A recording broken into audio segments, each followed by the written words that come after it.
오늘 이 아침 하나님이 우리에게 주신 말씀 스가랴 9장 9절과 10절입니다.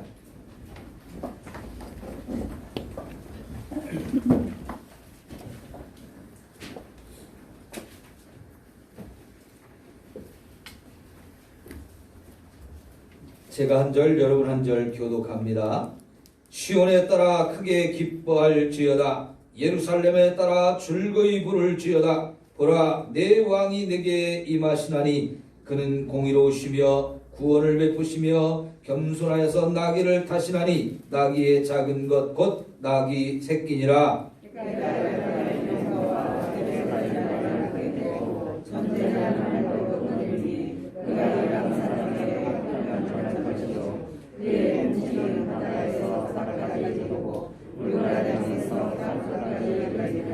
아멘.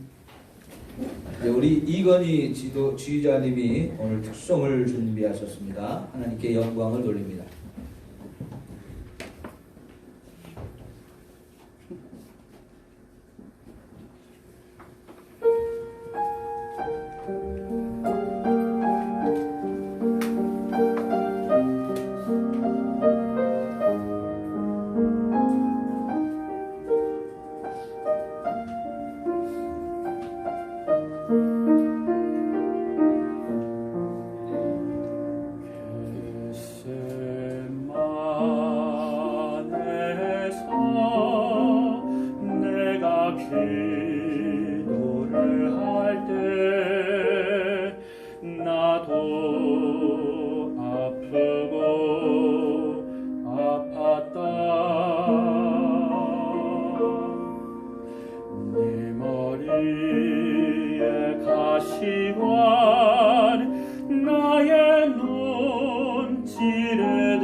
내가 십자가에서 물과 피를 흘릴 때 고된 고통 가운데 내게 부르짖을 때 견딜 수가 없이 아팠다.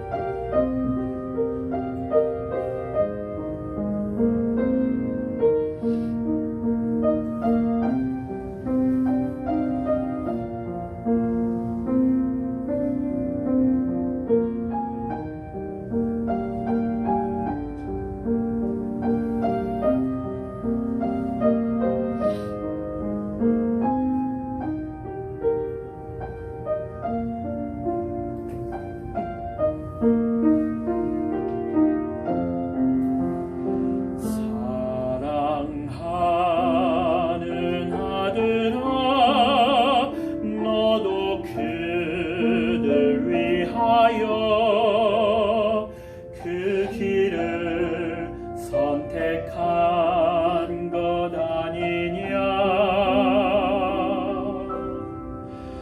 너의 몸을 버리고 사람을 살렸으니 너의 맘도 내 맘도 기쁘다. 너의 십자가 통해 그들을 살렸으니 너의 견딤을 통해 그들을 구했으니 기쁘고 기쁘고 기쁘다. 내가 십자가에서 물과 피를 흘릴 때 고된 것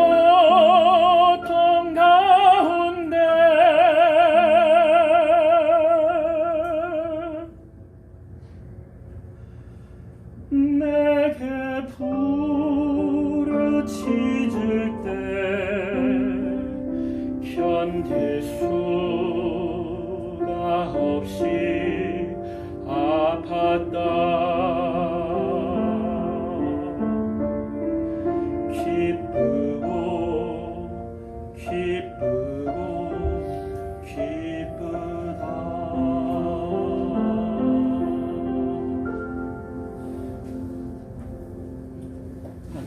네, 감사합니다. 오늘 종려주일이죠? 종려주일이 어떤 날입니까? 예수님이 십자가에 죽기 일주일 전에 예루살렘에 입성한 날이 바로 종려주일인데요. 예수님은 이 예루살렘 성에 들어가는 것을 특별한 행사로 계획하시고 준비하셔서 예루살렘 성에 들어가셨는데 어린 낙이 새끼를 준비해서 그걸 타고 들어가셨습니다.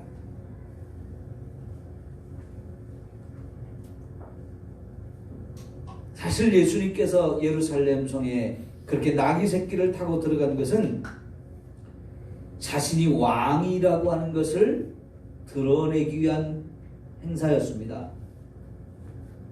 근데 보통 우리가 생각할 때 왕이 행차한다 그러면 옛날에는 다 큰 말을 타고 위풍당당하게 삐까번쩍하게 이렇게 해서 왕의 행차를 나타냈지만 왕이신 예수님은 말이 아니라 조그만 낙이 그것도 새끼를 타고 들어가셔서 어떤 면에서 보면 왕의 행차로는 어울리지 않는 그런 모습으로 행차를 하셨어요.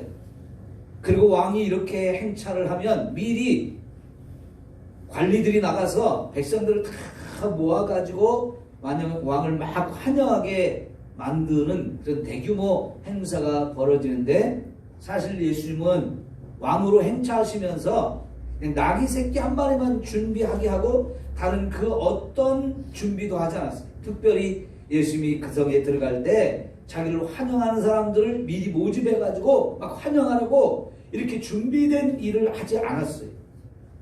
그런데 놀랍게도 준비를 안 했음에도 불구하고 어디선가 사람들이 하나씩 둘씩 나오면서 예수님을 막 환영을 하는데 어떤 사람은 자기들의 겉옷을 벗어서 예수님이 타고 가시는 낙이 발 밑에 쫙 길에다가 카펫들을 깔듯이 깔아드리고 또 어떤 사람들은 종려나무 가지를 꺾어서 막 흔들면서 막 노래를 부르는데 그때 부른 노래가 뭐냐면 호산나 다윗의 자손이여 하면서 이렇게 찬양하면서 이렇게 영접했는데 그때 사람들이 손에 종려나무 가지를 꺾어서 이렇게 흔들었던 주일이기 때문에 오늘 주일을 특별히 종려주일이라고 합니다. 그날을 기억하면서 우리가 이날을 종려주일로 지키는 것은 그때 당시 사람들이 예수님이 메시아로 우리의 왕으로 오신다는 걸 믿고 깨달으면서 막 기쁨으로 환영하고 영접했듯이 오늘 저와 여러분도 예수님을 왕으로 모셔드리라는 것입니다. 우리들 각자의 왕, 내 삶의 왕으로 예수님을 모셔드리라고 이렇게 종려주의를 지키고 있는 거예요. 여러분, 예수님이 여러분의 왕이심을 믿으십니까? 아멘. 그게 분명하셔야 되고요. 아멘. 그렇다면 정말 그 예수님을 내 삶 가운데, 내 마음 가운데 왕으로 모셔드리고 그 왕의 통치를 받고 사시기를 축원합니다. 아멘. 그러면 예수님이 이렇게 왕으로 예루살렘 성에 들어가신 그것도 낙의 새끼를 타고 들어가신 이유는 그분이 평화를 가져다 주는 왕, 그분이 다스려서 진정한 평화를 그의 모든 백성이 누리게 하기 위한 것이었습니다. 그러므로 여러분 예수님을 우리의 왕으로 모시면 저와 여러분이 예수님이 주시는 참 평안을 누리게 되어질 줄 믿습니다. 전 세계가 코로나 바이러스라는 이 전염병에 굉장히 두려워 떨고 있지만 누구라도 이 시간 예수님을 왕으로 모시고 그분의 통치를 받으면 두려움을 다 이기고 평안을 누리게 될 줄 믿습니다. 아멘. 주님은 정말 저와 여러분에게 평안을 주시려고 오신 분입니다. 아멘. 예수님이 왕이 되시고 그분이 다스리시면 이 평안을 우리가 다 같이 누리게 되어질 것을 믿습니다. 아멘. 자, 여러분, 사람들이 예수를 영접하면서 호산나라고 외쳤어요. 이 호산나라는 말은 우리가 시편을 앞으로 보면서 자주 만나게 될 구절인데요. 따라합시다. 우리를 구원하소서. 우리를 구원하소서. 우리를 구원하소서. 우리를 구원하소서. 그게 바로 호산나라는 말의 의미예요. 이 호산나, 이것을 조금 더 정확한 원어로 말하면 메시아라고 하는 뜻이에요. 메시아. 메시아의 정관사를 붙여서 호산나 이렇게 말하는 건데요. 메시아는 바로 저와 여러분을 구원하시는 분인데 그 메시아로 예수님이 오셨다는 것을 선포하면서 당신이 우리를 구원할 수 있습니다. 나를 구원해 주세요 하고 다윗의 후손으로 오시느니요 그랬는데 이 다윗의 후손이 뭡니까? 사무엘하 7장에서 하나님께서 처음 다윗에게 축복을 약속했던 말씀인데 내 후손이 이 왕권을 이어받아서 영원한 왕이 될 것이다 하고 약속했던 그 말씀에 따라서 다윗의 후손 가운데에서 왕이 세워지는데 그 왕은 결국 하나님 우리 인류에게 약속하는 메시아에 대한 약속이었어요. 그래서 지금 유대인들이 예수님을 향해서 다윗의 후손 예수여 라고 부르는 것은 예수님이 육신적으로 다윗의 후손일 뿐만 아니라 그분이 하나님이 약속했던 바로 그 메시아라는 걸 인정하면서 이제 우리를 구원하소서 이렇게 큰 소리로 외쳤던 것이죠. 자, 그런데 이 예수님이 예루살렘 성에 이렇게 입성했던 이 종려주일, 이거는요 사실은 520년 전에 스가랴 선지자를 통해서 미리 예언했던 말씀이 그대로 성취되어지는 사건이었어요. 아까 우리가 읽었던 스가랴 9장 9절 10절 말씀이 예수님이 이 예루살렘 성에 입성하기 전 520년 전에 스가랴 선지자를 통해서 하나님이 예언하신 말씀입니다. 그 520년 전 상황으로 좀 잠시 돌아가서 그 말씀이 선포되어지던 상황, 그걸 좀 생각해 봅시다. 그때는 바벨론에서 포로 생활을 70년을 마치고 가나안 땅에 유대인들이 다시 돌아왔을 때예요. 70년 포로 생활을 하면서 너무나 힘들었습니다. 말이 그렇지 노예 생활을 70년 한다는 거예요. 얼마나 힘들었겠습니까? 그런데 그 70년 노예 생활을 할 때 하나님은 약속했는데 70년이 차면 노예 생활 끝난다. 너희들을 지금 노예로 삼고 있던 바벨론은 망한다. 그리고 하나님이 새로운 왕 고레스를 세워서 너희들을 고국 땅으로 돌아가게 하고 그곳에 돌아가면 하나님의 성전을 다시 세우고 거기서 하나님을 다시 예배할 수 있게 해줄 것이다. 약속을 주셨어요. 여러분, 바벨론으로 끌려가니까 성전이 없습니다. 예배를 드릴 수가 없었습니다. 너무 그것이 그들을 힘들게 했어요. 정말 절망스럽게 했어요. 혹시라도 여러분, 우리가 함께 모여서 예배드리지 못하는 것이 여러분이 영적으로 힘이 되십니까? 그걸 느끼셔야 돼요. 예배드려야 될 하나님의 백성이 예배를 드리지 못하면 내가 영적으로 좀 너무 힘들다. 이걸 느낄 수 있어야 돼요. 이게 안 느껴진다면 병이 들었는데도 못 느끼는 사람, 그 대표적인 병이 문둥병이거든요. 병이 들었는데도 아픔을 못 느껴요. 그게 문둥병이에요. 그것처럼 영적으로 우리가 지금 힘든데도 내가 영적으로 힘든 걸 느끼지 못한다면 그 사람은 영적으로 병든 거예요. 그러나 우리가 빨리 모여서 같이 예배 드려야 되는데, 예배 드려야 내가 하나님을 만나고 하나님의 말씀이 나의 영혼의 양식이 되어서 내가 새 힘을 얻을 수 있는데 하면서 예배 드리기를 사모하는 그 마음이 있어야 됩니다. 물론 여러분이 함께 모여서 예배를 못 드려도 집에서 예배를 드린다면 그나마 감사한 일이죠.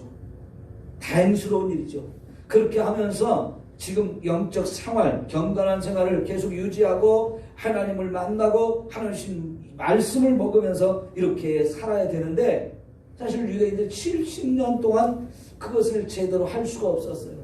그러니 여러분 그들이 빨리 고국 땅에 돌아가기를 원하고 성전을 세우기를 정말 소망했어요. 그러면 성전에서 함께 모여서 하나님을 마음껏 예배할 것이라는 이 기대감이 있었는데 실제로 이제 예루살렘에 돌아오게 되었습니다. 그래서 막 힘을 모아서 성전을 건축을 시작했는데 건축을 시작한 지 얼마 안 돼서 방해가 일어나기 시작합니다.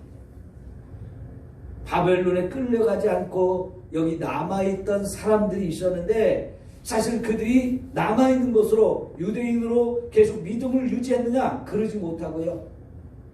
다른 나라에서 또 잡아온 사람들을 여기다 갖다 흩어놓으니까 서로 그 사람들과 어울려 살면서 유대인의 전통적인 이 혈연 그거를 깨뜨려 버렸어요. 혈통의 순수함을 잃어버렸어요. 근데 그것으로 끝나지 않고 신앙의 순수함도 잃어버리면서 다른 우상 숭배하는 것들이 다 들어와가지고 혼합이 되어졌는데 바벨론에서 포로 생활을 하다가 돌아온 유대인들이 보니까 이 사람들이 너무나 많이 변질되어진 거예요. 그래서 그들이 이 성전 건축하는데 함께 참여하겠다니까 너희들은 거룩한 백성이 아니기 때문에 같이 할 수 없다고 그렇게 배제를 하니까 그때부터 이 사람들이 돌아서서 성전 건축을 다 방해하는 거예요. 사실 성전 건축하는 게 경제적으로 어려운 상태에서 했고요. 믿음도 많이 떨어진 상태에서 시작했고요. 여러 가지 어려움이 많은 가운데 이거를 하고 있는데 거기서 또 방해까지 들어오니까 결국은 이들이 방해를 견디지 못하고 성전 건축을 중단해버렸어요. 그러면서 시간이 속절없이 흘러가는데 벌써 10여 년의 세월이 흘러가 버리니까 여러분 성전 건축하려고 터도 닦고 기초를 놓고 했었는데 이게 딱 중단 상태로 10년이 지나가니까 어떻게 됐겠어요? 거기에 잡초만 무성하고요. 들짐승만 왔다 갔다 하고요. 성전을 건축하려고 했던 이 자취들이 점점 묻혀가면서 누군가 다시 일어나서 이것을 해야 되는데 사람들이 열정마저 다 식어져 버린 거예요. 그때 하나님이 이제 개입을 하셔서 학개하고 스가랴라는 두 선지자를 일으켜서 백성들을 책망합니다. 너희가 왜 이 성전을 건축하지 않느냐? 빨리 다시 일어나서 하나님의 성전을 건축하라. 그것이 하나님의 뜻이다. 이렇게 하면서 특별히 스가랴 선지자를 통해서는 성전을 건축하고 나면 너희들의 믿음이 회복되어질 것이고 앞으로 하나님의 미래에 어마어마한 일을 이루실 것이라는 하나님의 장래를 보장하는 많은 예언의 말씀들이 선포되어지는 것이 스가랴서에 나옵니다. 그 중에 한 곳이 바로 이제 오늘 우리가 읽은 이 말씀인데 너희가 이제 성전을 건축하고 함께 모여서 예배를 드리다 보면 하나님이 너희를 크게 축복한다. 그 중에 하나가 너희 가운데 이 예루살렘에 왕을 세워줄 것이다 하는 것입니다. 왕을 세워줄 것이다. 여러분 이스라엘 백성이 예루살렘에 다시 돌아왔지만 이 예루살렘이 인구가 적어요. 돌아온 사람이 많지 않기 때문에 각자가 하나님 주셨던 이 조상들에게 주셨던 기업으로 돌아가서 살다 보니까 예루살렘의 숫자는 얼마 안 되는 거예요. 거기 이제 성전이 아직 건축되지도 못했어요. 예루살렘 예전에는 성이 잘 있어서 굉장히 큰 요새였는데 성도 다 무너졌죠. 그런 예루살렘의 모습을 보는 것만으로도 마음이 아픈데 이제 하나님께서 그 예루살렘에 다시 하나님이 세우신 왕이 설 것이라는 거예요. 여러분 이것만으로도 눈을 번쩍 뜨게 하는 너무나 반가운 얘기죠. 왜냐하면 지금은 왕이 없거든요. 나라를 다스릴 수는 왕도 없고 나라의 모양을 갖출 수도 없어요. 그런데 하나님이 다시금 세우시는 왕이 있다. 이것은 옛날 다윗에게 허락하셨던 다윗의 후손 가운데 세울 왕에 대한 약속이라는 걸 이들이 알면 깨달으면서 맞아. 하나님이 다윗의 후손 가운데서 왕을 주신다고 약속했지. 그러면 그 왕이 세워지면 다윗 시대 같은 그런 엄청난 왕국을 건설하고 우리나라가 다시 아름다운 나라가 될 것이다. 하나님의 축복을 다시 누리는 나라가 될 것이다. 이런 기대감이 다시 한번 그들 속에 솟아오르면서 엄청난 위로가 되고 소망이 되지는 말씀이었어요. 그러니까 여기 시작하는 말씀이 뭐라고 합니까? 시온에 따라 크게 기뻐하라. 예루살렘에 따라 즐거이 부를 지어다. 모두가 기뻐하고 모두가 즐거워할 수 있는 어마어마한 일이 벌어지는데 보라! 뭘 보라는 거예요? 네 왕이 내게 임한다. 하나님이 약속했던 이 다윗의 후손, 하나님이 약속했던 메시아가 이제 왕으로 세워질 것을 하나님이 스가랴 선지자를 통해서 약속하는 거죠. 그것이 지금 성전을 건축하는 거하고 연결이 되어 있다는 거예요. 그러니까 지금 열심히 일어나서 성전을 빨리 건축하고 함께 모여서 예배하면서 믿음을 회복하고, 그래서 정말 하나님이 약속한 이 왕을 모실 준비를 하라는 이야기죠. 그러니 여러분, 이 유대인들이 정신이 번쩍 나는 거였죠. 그래서 빨리 성전을 건축하자, 함께 모여서 예배하자, 우리 믿음을 회복하자, 그런 열정이 솟아올라서 결국은 온 백성이 다시 모여서 순식간에 성전을 건축하겠어요. 물론 여전히 어려움도 있고 여전히 방해가 있지만 더 이상 그들을 문제 삼을 이유가 없었어요. 아무리 힘들게 하고 아무리 어려운 상황이라도 우리는 성전을 반드시 건축해야 된다. 그리고 믿음을 회복해야 된다. 열심히 그렇게 하면서 이들이 성전을 건축하고 하나님이 세우실 왕을 준비하고 맞을 준비를 하고 했던 것이지요. 자, 그런데 여러분, 그 왕은 어떤 왕이냐? 여러분, 공의로우시며 구원을 베푸시며 겸손하여서 나귀 새끼를 타신다. 여러분, 특별히 나귀 새끼를 탄다는 말이 굉장히 중요한 말이었는데 이게 바로 그분이 평화를 가져다 주는 왕이라는 거예요. 지금 이 예수님이 예루살렘 성에 입성할 때가 6월절 엿새 전이었어요. 그런데 이 6월절이 가까이 오면 예루살렘 성으로 또 하나의 행차가 있었어요. 어떤 행차가 있었느냐면 예수님은 예루살렘 성 동쪽에서 이렇게 예루살렘 성으로 들어가는 의식을 행했는데요. 반대편 서쪽에서 또 하나의 행차가 있었어요. 해마다 6월절이 돼요. 그게 뭐냐면 6월절에 전 세계에 흩어졌던 유대인들이 막 이 예루살렘에 모여서 막 그 6월절 그 명절을 대단하게 지키다 보니까 로마 사람들이 긴장을 바짝했어요. 왜냐하면 그때가 6월절이 특별히 무슨 절기입니까? 옛날에 애굽에서 종살이하다 거기서 해방했던 절기잖아요. 그 해방이라고 하는 거예요. 민족의 해방. 과거의 이 사건을 기념하면서 지금 다시 한번 이 민족의 해방을 꿈꾸게 하는 그런 절기였기 때문에 로마 군인들이, 통치자들이 막 긴장하면서 이 예루살렘에 폭동이 일어나지 않도록 특별히 관리를 해야 됐어요. 그래서 6월절이 가까워지면 서쪽 바닷가에서 가이사랴라고 하는 곳에 로마의 군인들이 주둔하고 있다가 예루살렘이 6월절이 가까우면 그 대규모 군대가 행차를 하는 거예요. 그들은 말을 타고 행차하죠. 오히려 그들이 우리가 왔다 하는 걸 나타내기 위해서 더 시끄럽게 소란스럽게 막 악기를 동원해서 노래를 부르면서 이스라엘 백성들을 벌벌 떨게 하는 위협적인 그런 행차였어요. 근데 그 비슷한 시기에 예수님께서 나귀 새끼를 타고 이렇게 초라하게 입성을 해요. 누가 봐도 비교가 되잖아요. 너무 차이가 나게. 그렇지만 여러분, 놀랍게도 하나님은 로마의 군인들에 대해서는 막 두려움으로 이렇게 저들이 오면 안 되는데, 혹시 이번에도 사건이 일어나면 안 되는데 하면서 경계의 대상으로 봤지만 어린 나귀 새끼를 타고 오시는 예수님을 많은 사람들이 나와서 영접했는데 그 나귀 새끼를 탄 예수님을 딱 보면서 스가랴 9장 9절의 말씀을 그들은 생각했던 거예요. 아, 하나님 보내신 메시아가 오시는 거구나. 그러니까요. 이게 소문이 안 나는데 너도 나도 이렇게 입소문이 나기 시작하면서 여기저기서 많은 사람들이 와서 결국 사람들이 예수님을 환영하면서 이렇게 모셔드렸어요. 그러면서 야, 이번에 예수님이 이렇게 나귀 새끼를 타고 오셨으니까 그 왕은 평화의 왕이고 그 왕의 통치가 저 바다에서 바다 끝까지 유머라에서 땅 끝까지 임한다고 그랬는데 어마어마한 사건이 벌어지지 않을까 기대를 했거든요.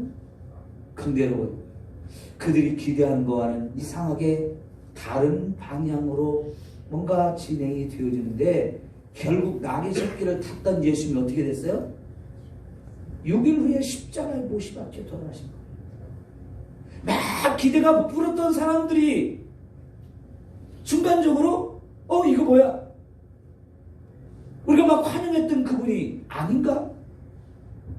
예수님이 그냥 쇼를 한 건가? 우리 속인 건가?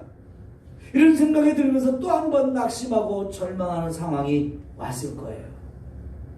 네, 여러분, 사람들은 그렇게 생각하지만 예수님이 처음부터 이 예루살렘에 올라오셨던 이유가 뭡니까? 죽기 위해서 오신 거였어요. 왕으로 행차를 하셔서 사람들의 영접도 받았지만 애행하고 군대를 동원해서 로마를 싸워서 물리치고 그들이 기대하는 어마어마한 나라를 세운 것이 아니고 사실은 그분은 십자가에 죽기 위해서 오신 거거든요.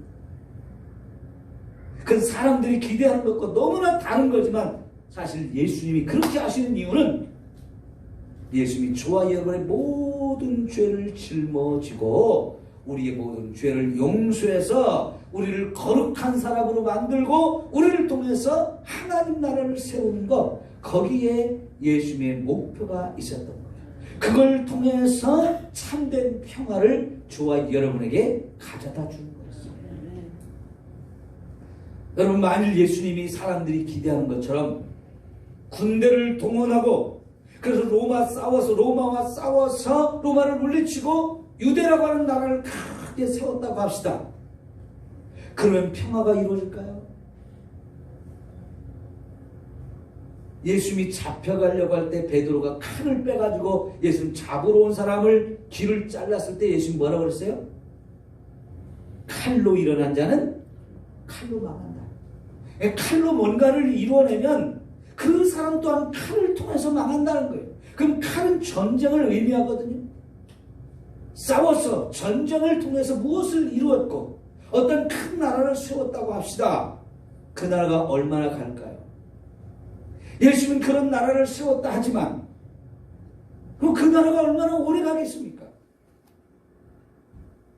그 나라 역시 또 다른 사람에 의해서 칼에 의해서 망하는 나라가 될 수밖에 없어요. 이 땅에 우리 인류의 역사가 오면서 칼로 일어나고 또 칼로 망하고 그런 일이 수없이 많이 반복이 됐잖아요. 근데 예수님이 세우는 나라는 칼로 세우는 나라가 아니에요. 그렇게 칼을 통해서 우리를 억압하고 우리를 힘들게 하는 나라를 없앴다고 해서 진짜 우리 인간의 문제가 해결되느냐? 지금 이렇게 코로나 바이러스가 전 세계를 이렇게 힘들게 하는데 여러분, 세계에서 가장 잘 사는 선진국들이 이 코로나 바이러스에 대처를 못하고 있어요. 미국 같은데 하루에도 1000명 이상씩이 죽어가잖아요. 유럽의 나라들도 그렇고 그런 나라들이 대부분 잘 사는 나라들인데 걸리는 숫자는 더 많고 죽어가는 숫자만도 하루에 1000명씩 이렇게 나타나는데 대처를 잘 못해가지고 쩔쩔매고 있잖아요.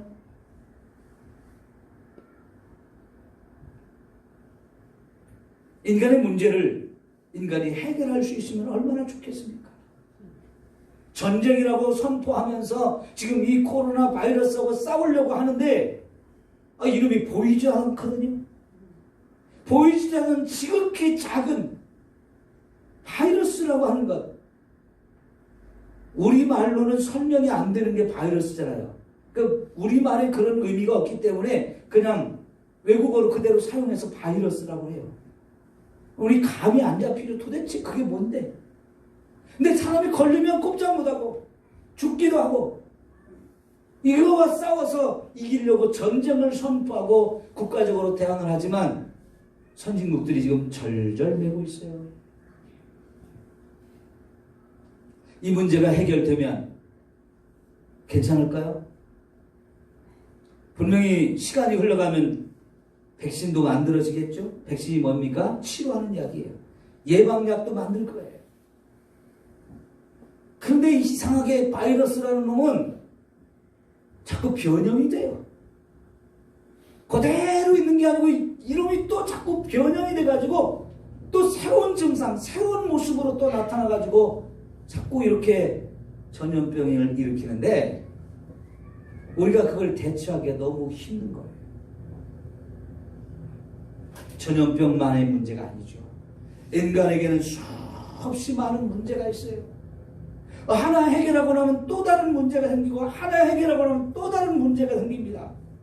그 하나를 해결하기 위해서 기술을 다 동원하고 우리가 가진 모든 지혜와 능력들을 다 동원해서 이렇게 힘써서 뭔가를 해결하고 나면 또 다른 문제 계속 나오니까 인간은 지치는 거예요.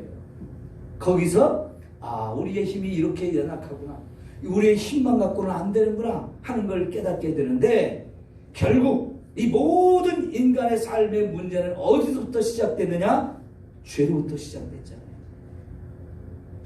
그래서 예수님이 이 땅에 오셔서 저와 여러분의 문제를 해결하는 가장 근본적인 것, 죄 문제를 해결하기 위해서 왕으로 오셨지만 칼을 가지고 전쟁해서 새로운 나라를 세우는 게 아니고 우리의 모든 죄를 짊어지고 십자가의 죽으심으로 인해서 저와 여러분의 죄 문제를 해결해야 거기서부터 진정한 새로운 평안과 영원한 안식을 저와 여러분이 누릴 수 있게 되어진 거죠.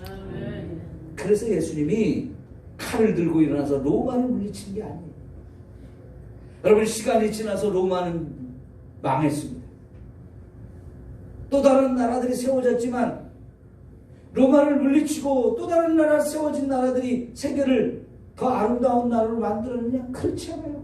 전쟁은 끊임없이 또 다른 전쟁을 일으켜요. 세상은 평화를 원하지만 전쟁의 소문은 끝이 없잖아요.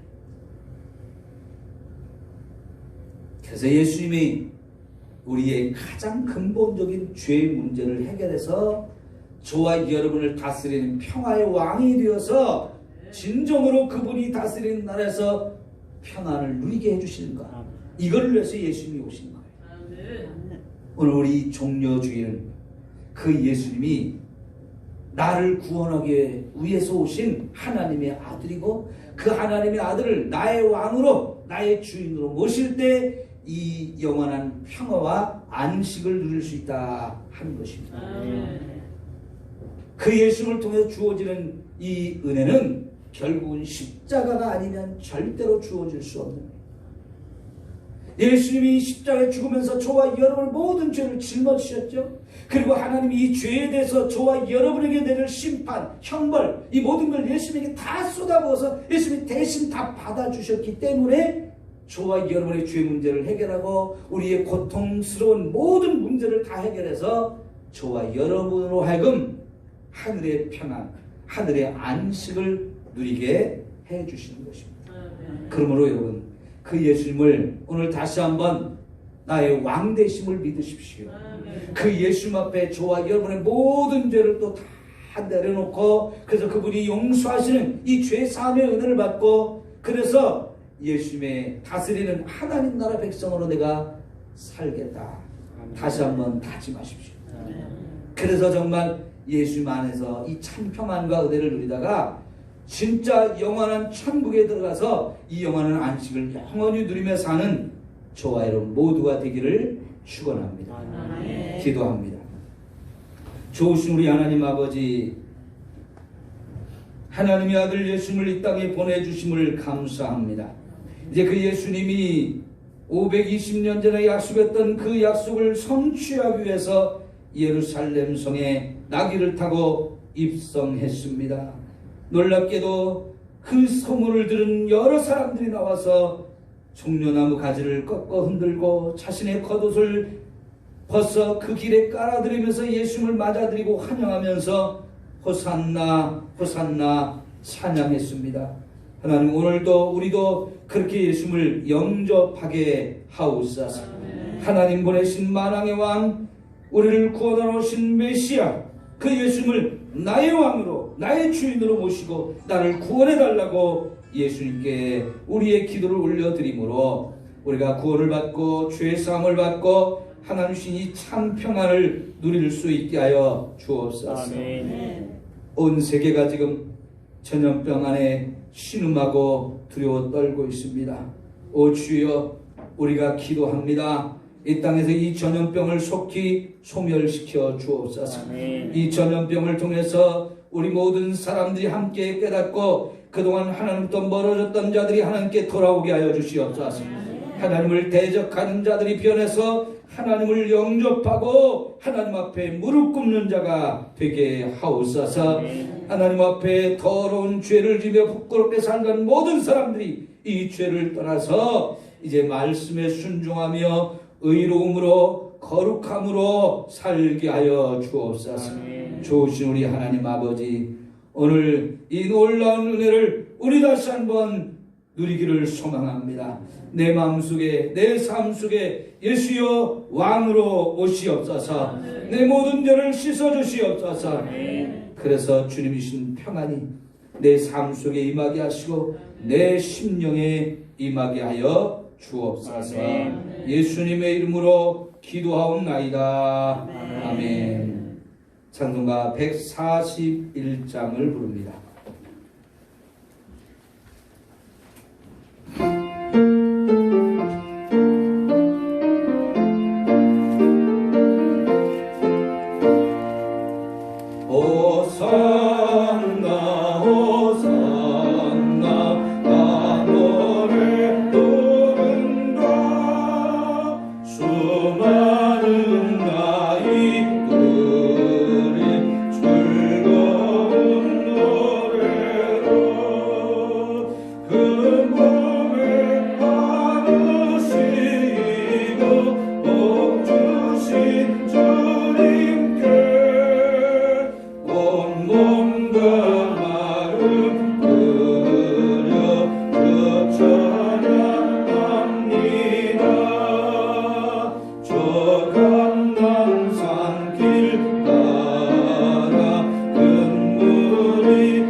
이제는 우리 주님 예수 그리스도의 은혜와 하나님 우리 아버지의 극진하신 사랑하심과 성령님의 교통 감화 충만 내주 역사심이 이 땅에 평화를 주러 오신 예수님, 만왕의 왕으로 오신 예수님을 내 삶과 내 마음속에 모시는 우리 성도들 머리 위에 저들의 모든 가족들과 이 나라 이 민족 위에 전 세계 위에 영원토록 함께 있을지어다. 아멘.